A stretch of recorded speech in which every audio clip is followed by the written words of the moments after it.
Le jour se lève sur Bordeaux. Et la gravité augmente sur le corps de vos personnages. Elle devient bientôt tellement forte que vous êtes obligé de tourner de l'œil, de perdre connaissance.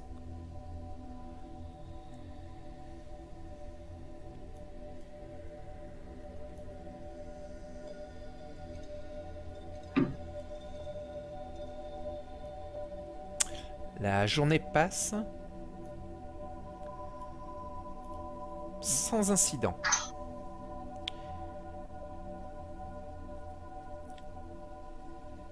La ville grouille d'activité, de vie. Puis bientôt, le jour laisse place à la nuit, le soleil se couche, la lune s'élève, et après une dure journée, les habitants en profitent pour se reposer ou aller se détendre. Et c'est à cette heure-ci que la bête intérieure en vous commence à s'éveiller doucement et vous fait petit à petit reprendre connaissance après un long sommeil sans rêve. Tous les trois, vous perdez un point de sang, vous gagnez un point de volonté temporaire.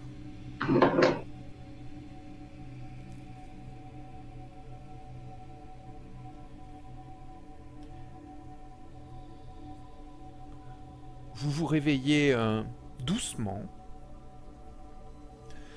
D'abord, Anselme et Simon, dans leur crypte froide, plongés dans l'obscurité. La bougie a dû être soufflée, j'imagine. Ou alors, elle a brûlé jusqu'à en mourir toute la journée. Soufflé. Elle a été soufflée. Donc ça sert pas à grand chose, une bougie. Alors, pour Simon, la bougie n'est qu'un accessoire potentiel. Ornemental. Voilà. Et quant à toi, Hugues, c'est Ethanaël qui te réveille. Vous êtes en sécurité tous les trois, là où vous avez perdu connaissance. La nuit s'est levée et avec elle, la gravité s'est assouplie, s'est allégée jusqu'à ce que vous repreniez totalement le contrôle de vos corps maudits. Une nouvelle nuit commence pour Ansem et Simon tout d'abord.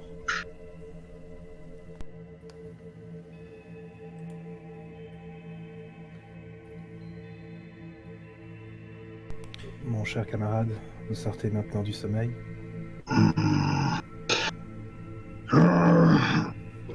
Oui. Alors qu'il se réveille, j'étais encore à la table avec un rouleau de parchemin sur lequel j'ai écrit quelques mots. Je les lui montre. Dessus, Simon y a écrit notre mission pour le Sud n'est que le leur. Nous devons faire croire que nous allons jusqu'à Saint-Jacques-de-Compostelle et trouver un moyen de partir vers l'Est dès que possible.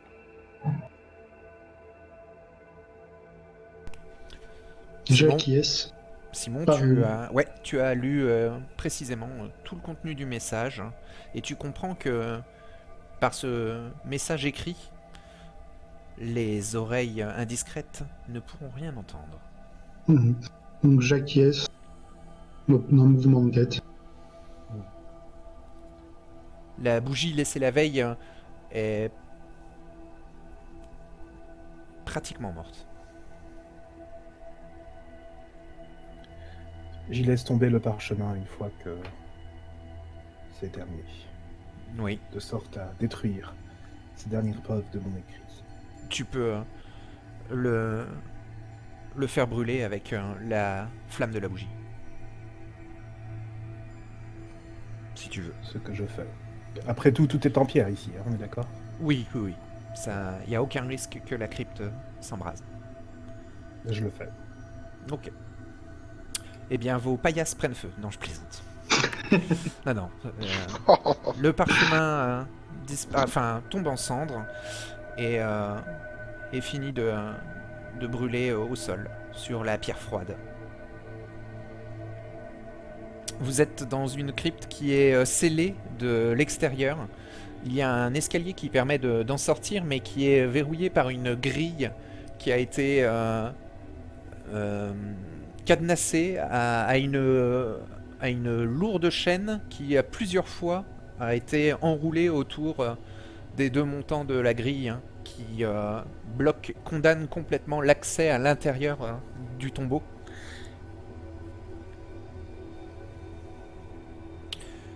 Vous ne pouvez pas accéder à l'extérieur. Vous sentez simplement que la nuit est tombée parce que vous avez repris connaissance, mais vous n'avez pas encore vu la couleur du ciel. Est-ce qu'on entend des bruits de rongeurs ou ce genre de choses? Oui. Tout à fait. Il y a quelques rongeurs dans la crypte. Je grogne. Je grogne pour en appeler quelques-uns. Oui. Au moins un. Tu peux en attraper un dans chaque main, si tu veux. En fait, j'en attrape un. Et en le regardant droit dans les yeux, je lui fais comprendre qu'il aille chercher ses maîtres pour nous ouvrir. Le rongeur semble complètement comprendre ta demande. Et puis je le repose par terre en lui faisant une petite caresse sur la tête. Ok. Fais un petit jet de manipulation plus Animal Ken pour vérifier, mais il te faut un succès pour... ça va être difficulté 6 sur un rongeur. Il te faut un succès pour que l'animal comprenne. Ok, j'ai 3 en manipulation et 2 en Animal Ken, donc ça fait 5. D'accord. Et hop, je lance. Et bien ça me fait 2 succès, puisque j'ai un 1. Oui. Donc le rongeur a tout à fait compris ta demande. Et va s'exécuter dès que tu le relâches. Là, il bat des pattes dans le vide.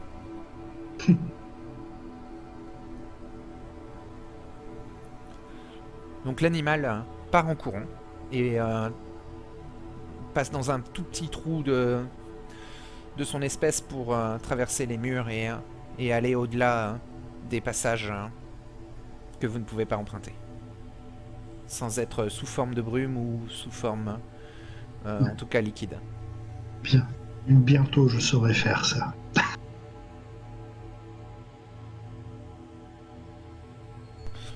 Alors, votre nuit précédente vous a tous les trois octroyé un point d'expérience supplémentaire que vous pouvez stocker dans votre total de points d'expérience. Le fait d'avoir rencontré voilà, les Kainites de Bordeaux, à tous les trois. Donc, Hugues, il y a Ethanaël qui te demande si tout va bien, si tu te réveilles bien.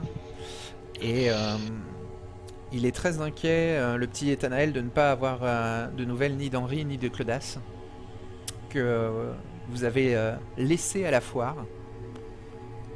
Et il te dit, ça serait peut-être... ça serait peut-être important d'essayer de les retrouver. Oui, tu as raison. Ça vaudrait le coup d'aller jeter un œil. Nous nous en occuperons plus tard cette nuit.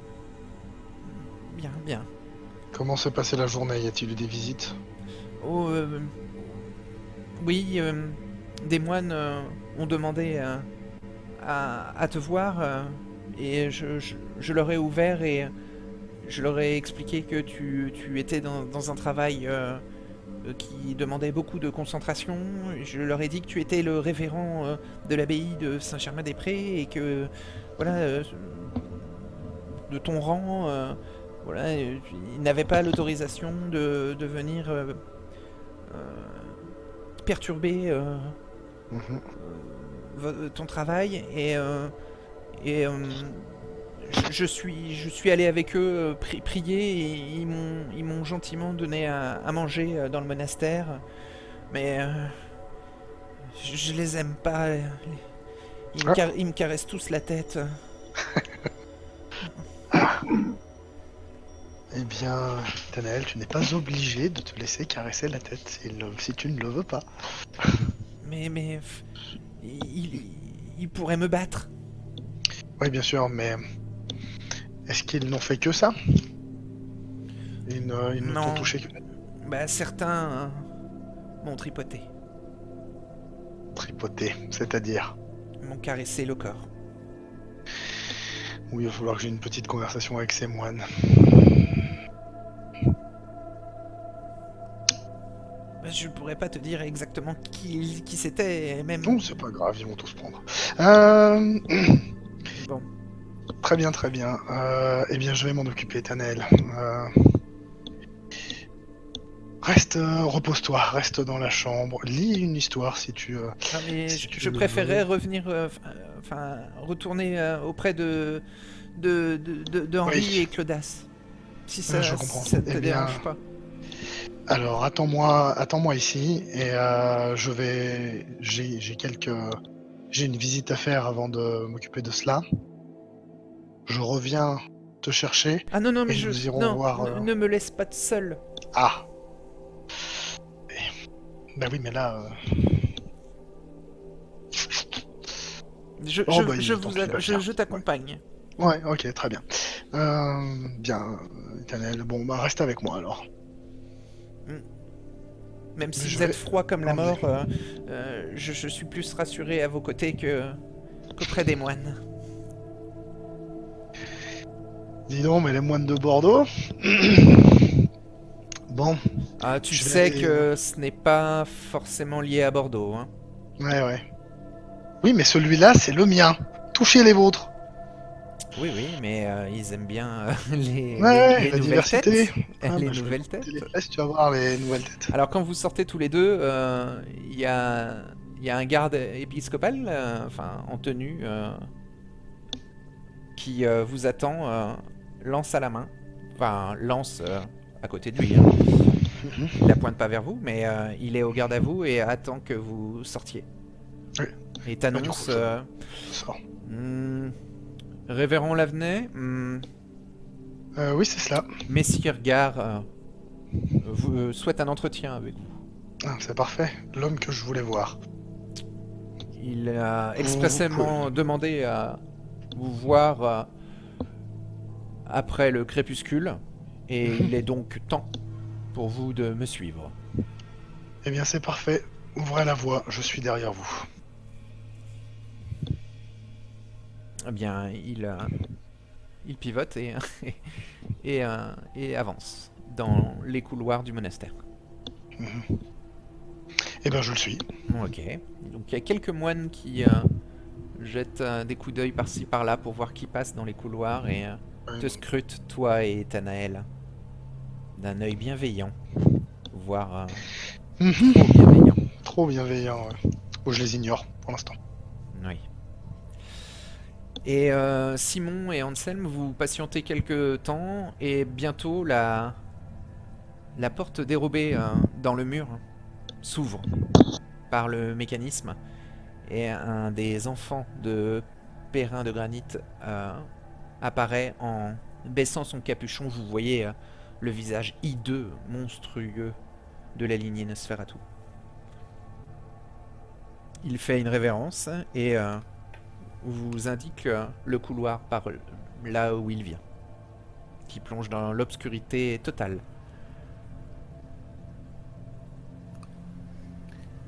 Eh bien, on va l'emprunter.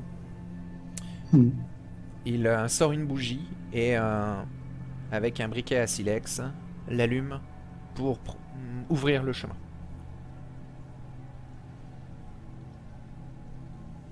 Donc vous marchez quelques temps. Pas mal de temps. Par contre, j'éclaire mes yeux Oui, afin de profiter de leur travail,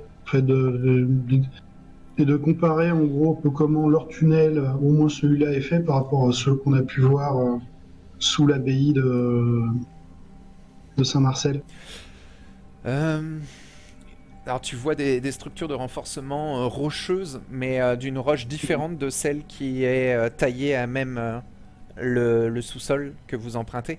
Une roche différente a été utilisée pour mettre en place des renforcements à ce tunnel. C'est c'est extrêmement régulier le travail et ça, il y a une sérénité, une sécurité qui se dégage de tous les détails que tu peux voir le long du tunnel. La roche est presque lisse, que ce soit à vos pieds ou le, le- le long des couloirs ou même au plafond.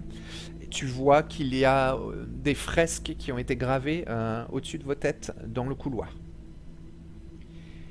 Et qui, tu penses, racontent peut-être l'histoire des Nosferatu.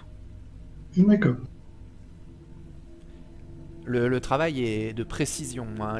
Les détails de la fresque sont bluffants. D'accord, d'accord.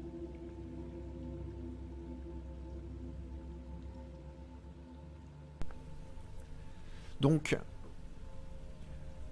Simon et Anselme, vous êtes amenés jusqu'à la salle principale où vous aviez vu tous les tailleurs de pierre Nosferatu travailler et où il y avait le promontoire supérieur qui avait fait apparaître Perrin de Granit, la pièce où vous l'aviez rencontré.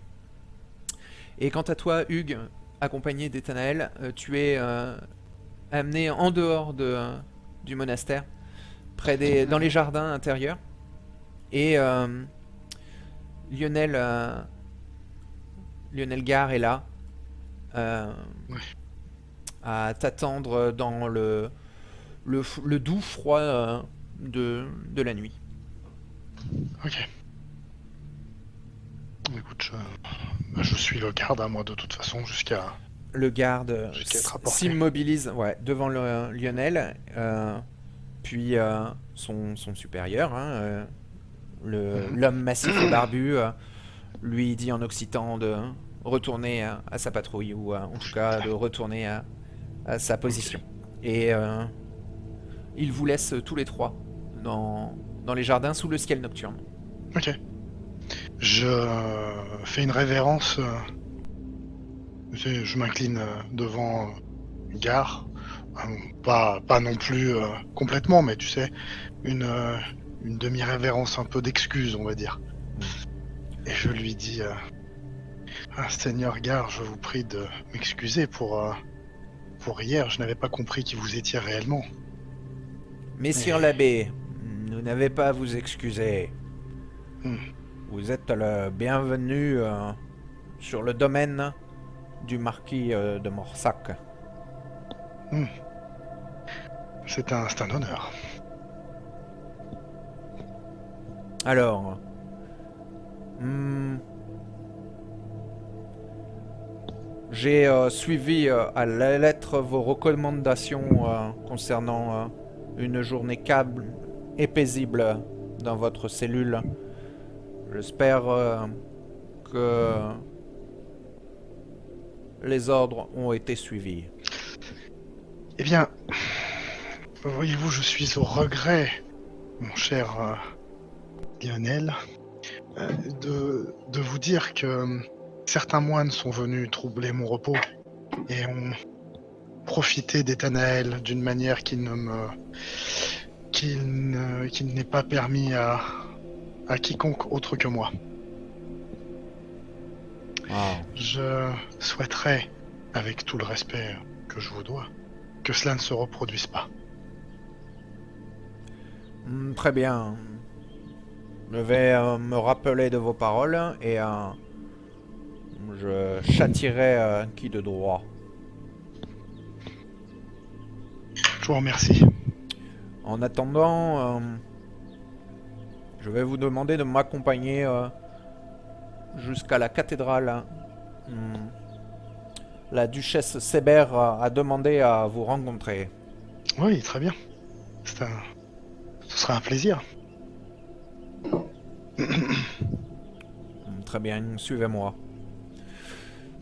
Donc il t'accompagne et te guide jusqu'à l'entrée de la cathédrale. Et alors qu'il va pour entrer, certains de ses gardes lui demandent des ordres et il semble un petit peu occupé avec les gardes quelques instants. Puis ensuite te fait entrer et t'amène jusqu'à un salon, à un boudoir Oh, luxueusement décoré avec voilà, de l'or, de l'argent, des métaux précieux et des vaisselles, des ustensiles dorés. oui. Du velours et des coussins soyeux décorent l'ensemble Mhm. et de nombreuses bougies éclairent l'endroit. Ok. Là, Lionel te dit je dois retourner voir mes gardes qui ont besoin d'être guidés pour la soirée. Je ne serai pas loin, ne vous inquiétez pas, si la duchesse a besoin, je reviendrai rapidement. Très bien. Bon, j'ose espérer qu'elle n'aura pas besoin d'hommes en armes. Je l'espère aussi. Et il jette un regard noir vers toi avant de sortir. Ah, et je suis bien élevé, hein. Ouais. Tu patientes quelques instants et tu vois la duchesse arriver, une magnifique femme avec une chevelure blonde et rousse. Elle est accompagnée d'un joueur de mandoline. Et il y a une petite musique d'ambiance qui s'installe. Elle fait signe à son musicien de s'installer dans la pièce, dans le boudoir. Et voilà, elle t'ignore presque quand elle entre. Et s'installe délicatement sur un siège principal qui semblait être fait pour le marquis, peut-être. Mhm. Mais en tout cas, c'est elle qui s'y installe. Et ensuite, elle daigne lever le menton vers toi. C'est bien aimable. Et ben, moi, je suis debout et j'attends poliment qu'elle me, entre guillemets, qu'elle me remarque. Donc, elle semble guetter un moment musical adéquat pour prendre la parole. Très bien. Bonsoir, voyageur, jeune homme. Elle s'adresse aussi à Ethanel. Et dès qu'elle vous sourit, tu Oui. te sens à l'aise. C'est bien. Tu te sens en confiance. Tu la trouves sympathique, inoffensive. Et elle est séduisante. Ah, parfait. Non, on va passer une bonne soirée. On s'accompagne, ça va être super. Bonsoir, je Eh ben- suis Marly, duchesse de Sébert. Elle parle sans accent, avec un français parfait. D'accord. Alors, je m'incline vers elle. Mhm. Elle tend la main ou quoi? Ou non, c'est juste elle se présente. Non, elle tend le dos de la main, oui. Ah, Fais-moi voilà. un petit test d'étiquette plus charisme. Ah, mais attends, j'allais lui faire le bisou! Ah, bah, très bien, très bien. Il va te falloir 3 succès pour C'est pour l'impressionner. le faire parfaitement. Ouais. Alors, attends. Excuse-moi. Alors, déjà tousser, c'est 4 succès. hein. Ouais, là, non, 3 succès, difficulté 7. difficulté 7. Ouais, tu connais pas. Enfin, tu peux utiliser les codes parisiens si tu veux. Bah, c'est pas moi qui ai lancé, là. Tu Je veux sais pas ce utiliser qui les s'est codes passé. parisiens d'étiquette ou tu essayes de t'adapter Je vais essayer de m'adapter. Donc et c'est je vais mettre difficulté un point 7. de D'accord. On a dit étiquette. Alors, Et charisme. mais charisme, ça fait 3. Et... Oh, je m'excuse, hein, je suis en train de mourir de la voix, là. Ça fait 5. Alors, je mets un point de volonté. Mhm. Et c'est parti. 2 succès, ça fait ça. Eh ben, je l'impressionne pas. Mais j'espère qu'au moins ça passe. Tu l'impressionnes presque. Presque. Attends, j'enlève mon point de volonté. Alors comme ça, vous êtes abbé. Eh bien oui, madame, abbé de l'abbaye de Saint-Germain-des-Prés, à Paris. C'est un endroit bien lointain. En effet, nous avons parcouru une longue route pour vous rendre cette visite. Eh bien, quel honneur. Mais tout l'honneur est pour moi. Et cet enfant est mon cadeau. Et elle tend la main vers Ethanol. Non Non. Ah, veuillez me pardonner, il s'agit de mon serviteur personnel. Non, nous avons amené des ouvrages. Et Ah, des ouvrages de notre abbaye car le savoir, et nous avons pensé que le savoir serait un cadeau bien plus permanent et bien plus utile.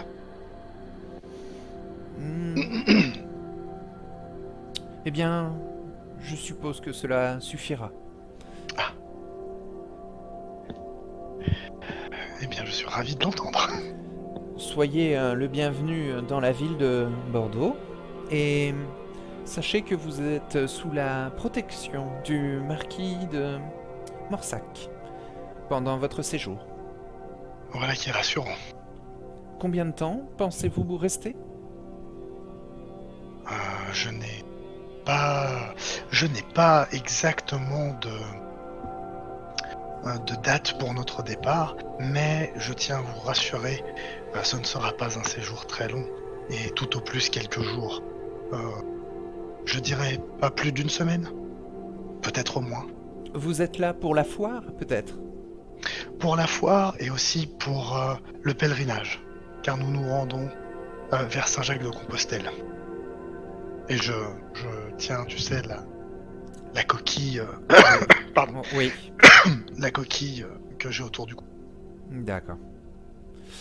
Alors, pendant ce temps-là, Anselme et Simon,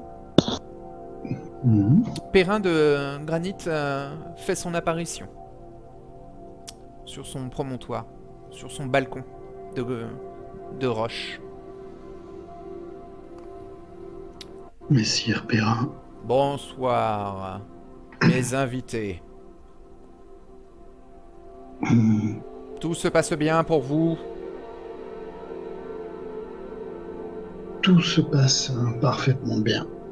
Puis, je n'ai pu m'empêcher d'admirer cette magnifique fresque qui orne le plafond du couloir par lequel nous sommes arrivés. Conte-t-elle une histoire particulière ? Tout à fait. Elle parle du premier d'entre nous et de ses descendants. Quand vous dites le premier d'entre nous, vous entendez le premier de la lignée des Nosferatu. Absibiliar lui-même.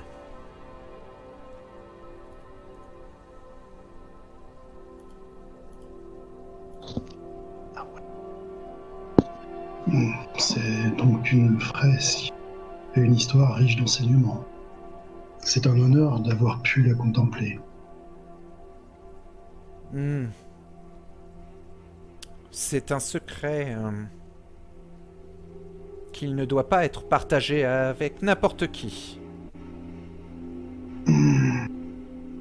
Ce secret s'envolera avec mes cendres. Bien sûr. J'ai toute confiance dans les enfants de la lignée des sauvages.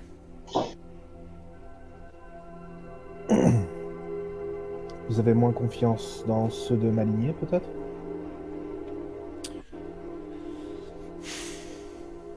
Les Broujas aiment la rébellion depuis l'aube des temps. Et j'ai cru comprendre que un certain membre de mon clan maltraitait ce pauvre Relin, à qui vous nous avez donné le loisir de passer du temps. Oui. Certains Broujas ont trouvé leur place dans les hauts clans. Et d'autres connaissent leur place parmi nos clans.